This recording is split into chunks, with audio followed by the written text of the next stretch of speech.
Hey YouTube, this is 837 South Jersey. Little quick update.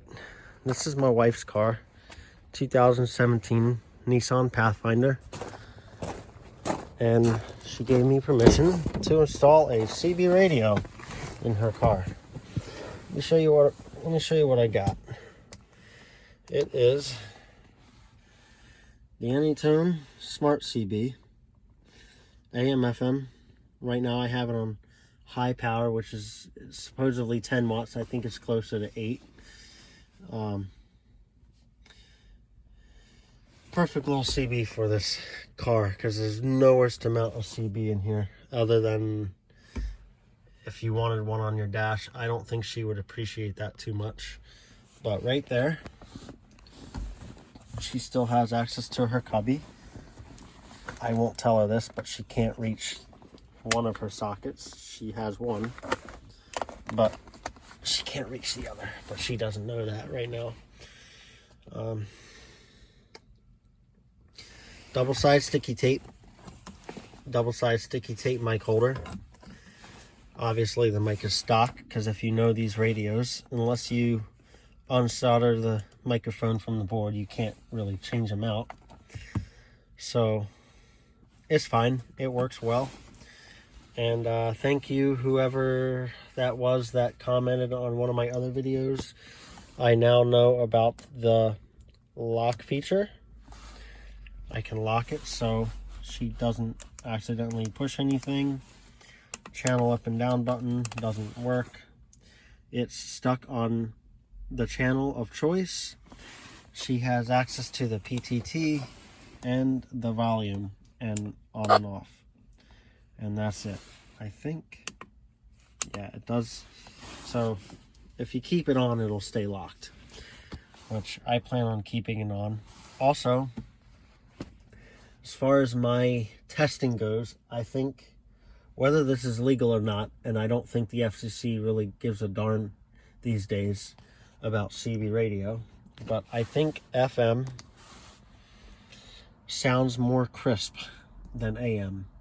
At least in my opinion and in my testing, FM sounds more crisp. If there is a reason, tell me why. If there's a reason why we use primarily AM in the US, tell me why. Maybe an old school law, I don't know, but I don't think it matters anymore. CB radios don't mess with TVs and stereos like they used to, and your neighbors' houses. It's not going to do anything. Not these days. Everything is digital and not analog, so it really doesn't matter.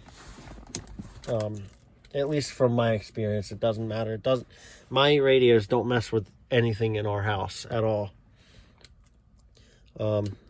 Yeah, so it's double-sided sticky tape. So all I gotta do is rip it off, and there's no holes drilled in my wife's car. Underneath, I have the KL203, not the P, so there's no preamp, and I just keep it on. Her car's been parked for about 4 days now, other than today, and the amp's been on, the radio's been on, and her battery was not drained at all. So that was a good test.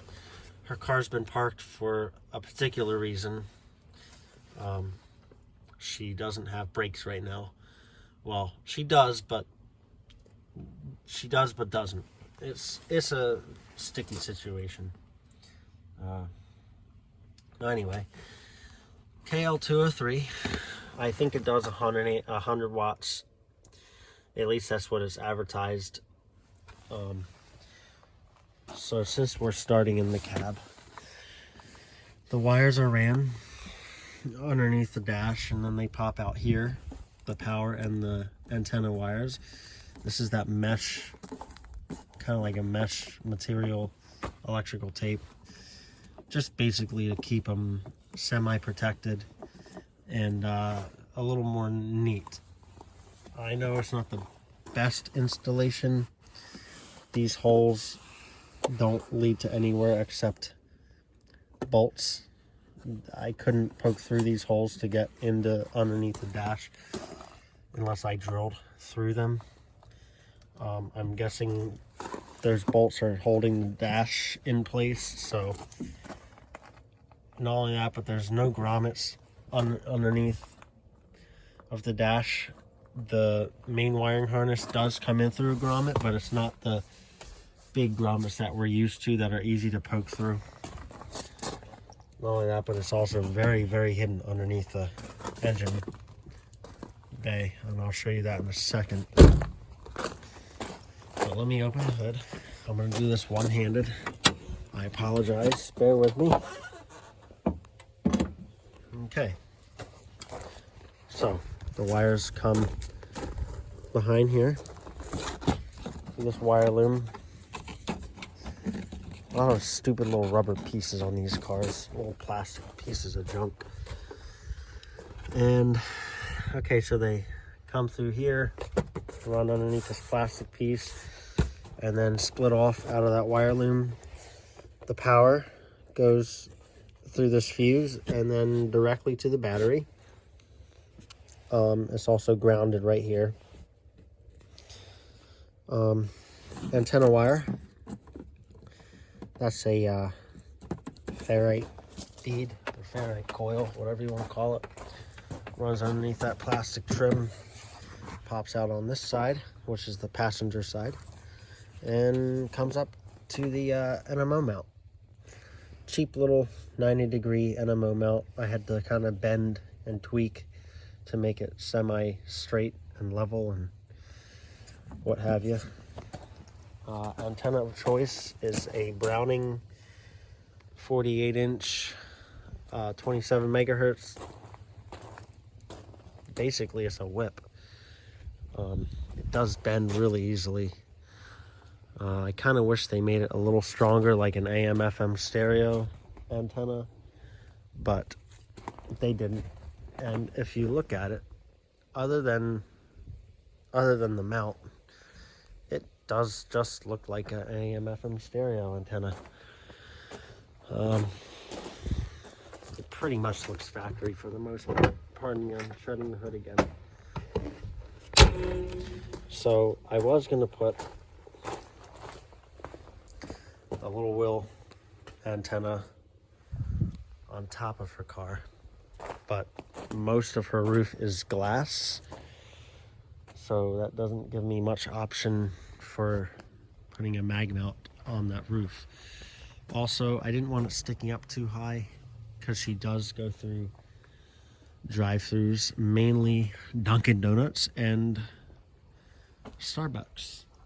And I think she would be a little embarrassed if she were to rub her antenna on the little hangovers on those drive-thrus.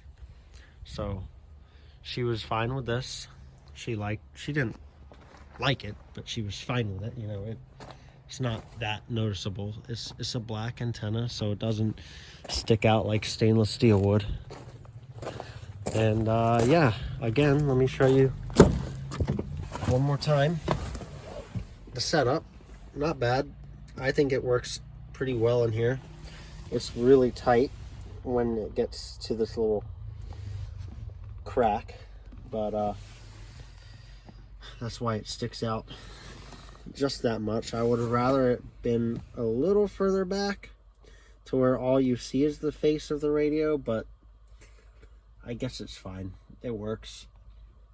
Also, I didn't want to bend the antenna wire too much and risk damaging it, so it is what it is. And I don't like that you can see the double-sided sticky tape, but it's, you know, that's the price you pay, I guess, for not drilling holes.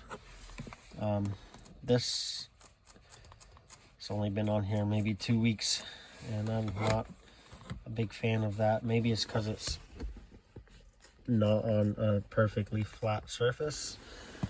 I might redo that. But anyway, yeah, so that's it. Nothing else to see here other than what I showed you, really. You can see my antenna there. I think it looks fine. It doesn't obstruct view. That isn't in the way. You know, this is a driving position. Your knee may knock into the wire, but oh well, that's not a big deal. But all right, that's it for now. This is 837 South Jersey 73s.